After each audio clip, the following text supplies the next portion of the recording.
एक दिन भगवान बुद्ध अपनी सभा में पहुँचे तो उनके हाथ में एक रस्सी थी। बुद्ध ने आसन ग्रहण किया और बिना किसी से कुछ कहे वे रस्सी में गांठें लगाने लगे। वहाँ उपस्थित सभी लोग यह देखकर सोच रहे थे कि अब बुद्ध आगे क्या करेंगे। तभी बुद्ध ने सभी से एक प्रश्न किया, मैंने इस रस्सी में 3 गांठें लगा दी है। अब मैं आपसे यह जानना चाहता हूँ कि क्या यह वही रस्सी थी जो गांठें लगाने से पूर्व थी। एक शिष्य ने उत्तर में कहा, गुरुजी, इसका उत्तर देना थोड़ा कठिन है। यह वास्तव में हमारे देखने के तरीके पर निर्भर है।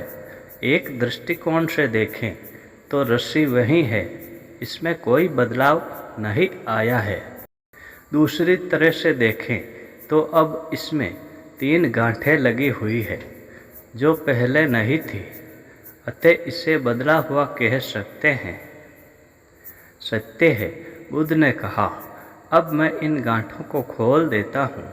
यह कहकर बुद्ध रस्सी के दोनों सिरों को एक दूसरे से दूर खींचने लगे।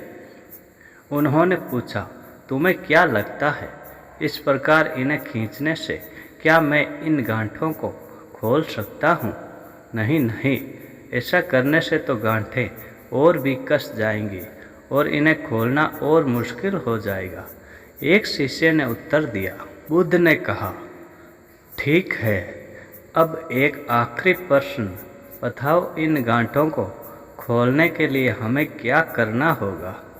एक शिष्य बोला, इसके लिए हमें देखना होगा कि इसे कैसे लगाया गया था।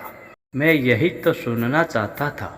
मूल प्रश्न यही है कि जिस समस्या में तुम फंसे हो, वास्तव में उसका कारण क्या है। बिना कारण जाने निवारण तो असंभव है। मैं देखता हूँ कि अधिकतर लोग बिना कारण जाने ही निवारण करना चाहते हैं। कोई मुझसे यह नहीं पूछता कि मुझे क्रोध क्यों आता है। लोग पूछते हैं कि मैं अपने क्रोध का अंत कैसे करूं। कोई यह प्रश्न नहीं करता कि मेरे अंदर अहंकार का बीज कहाँ से आया।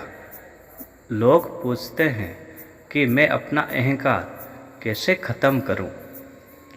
प्रिय शिष्यों, जिस प्रकार रस्सी में गांठें लग जाने पर भी उसका बुनियादी स्वरूप नहीं बदलता, उसी प्रकार मनुष्य में भी कुछ विकार आ जाने से उसके अंदर के अच्छाई के बीज कभी खत्म नहीं होते।